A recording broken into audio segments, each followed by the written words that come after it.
How do I make compound shapes or spline objects that are made of more than one spline? We're going to start off by creating a spline object. So we'll just make a basic circle, and let me go ahead and make the perspective window nice and big for everybody.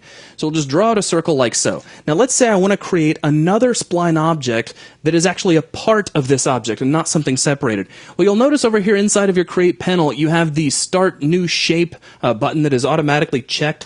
Turn that off. And with that unchecked, create a new object, and your circle in this case has been created, but it's now a part of this original shape. It's not its own thing. So we create another one of these, and then maybe come over here and grab the line tool, and you'll notice that as I get done with a creation, as I finish off that creation, it picks up the exact same line color as our original object, just kind of giving you a visual cue that they are being the same shape.